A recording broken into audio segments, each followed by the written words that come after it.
Assalamualaikum warahmatullahi wabarakatuh.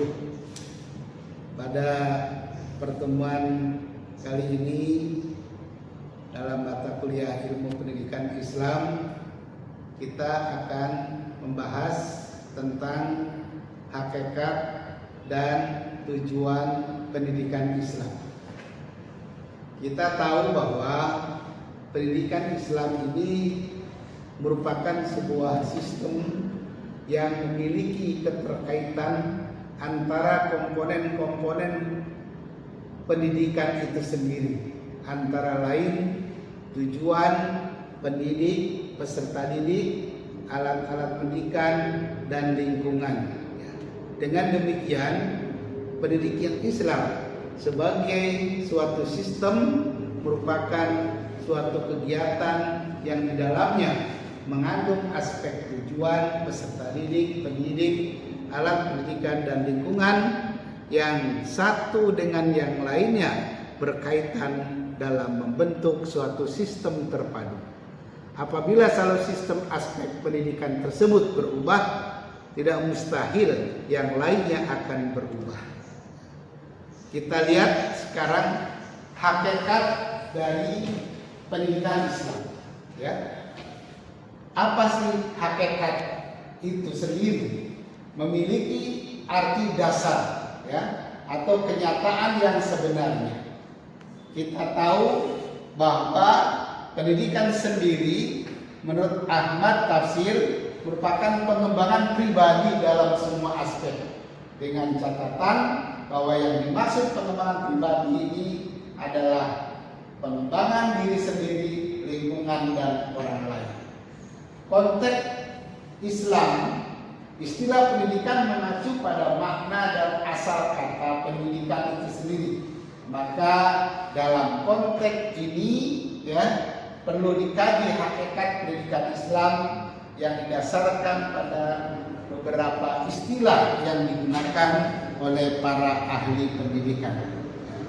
Kita tahu bahwa ada 3 istilah, ya, yang ada di dalam hakikat pendidikan itu.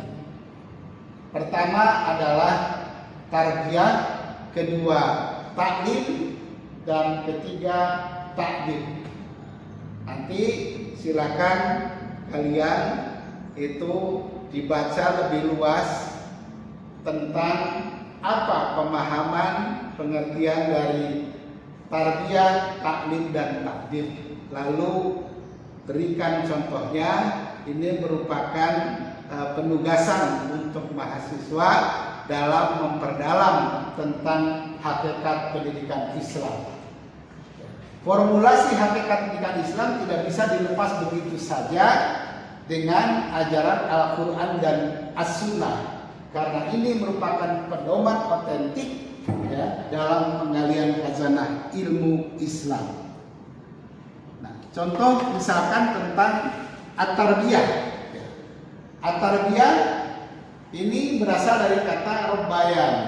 Ya.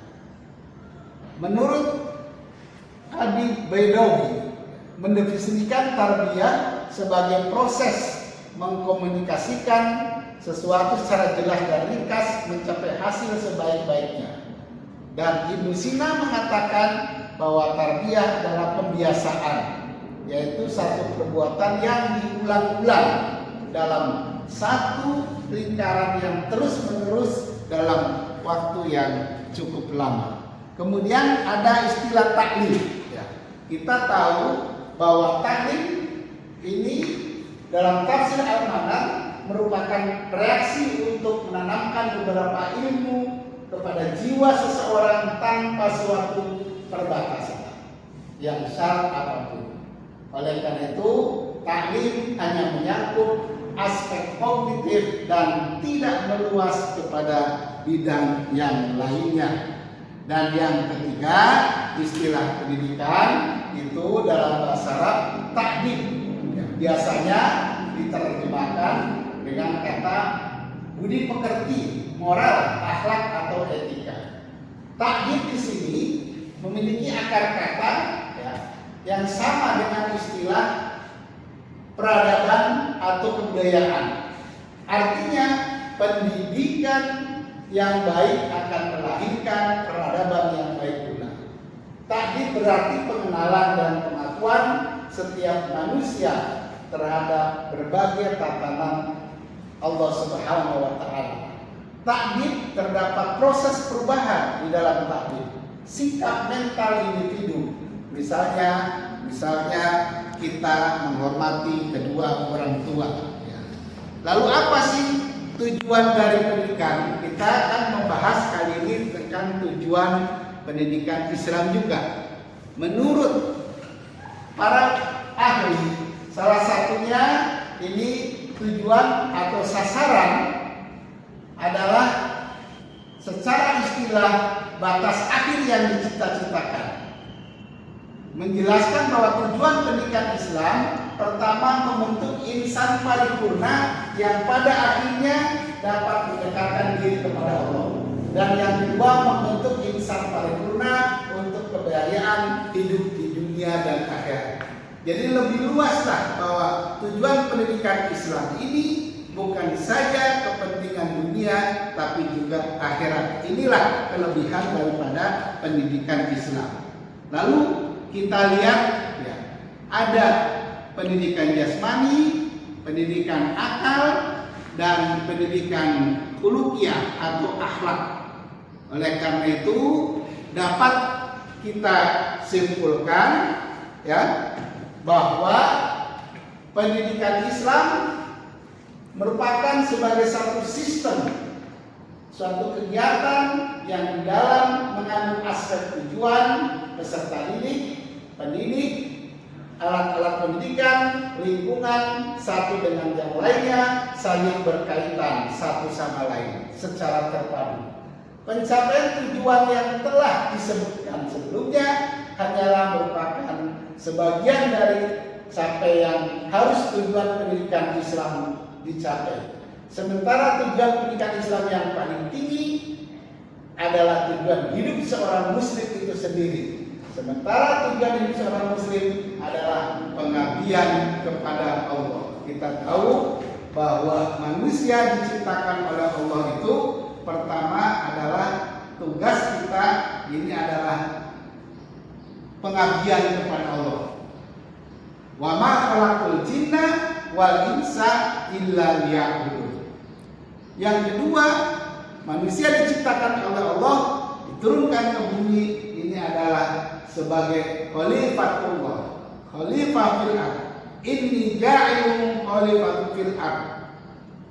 Inni ja'ilun fil ardi khalifah. Bahwa Allah menurunkan manusia ini di dunia adalah untuk menjadi seorang pemimpin. Oleh karena itu dalam dunia pendidikan banyak dibahas tentang bagaimana kepemimpinan dalam Islam.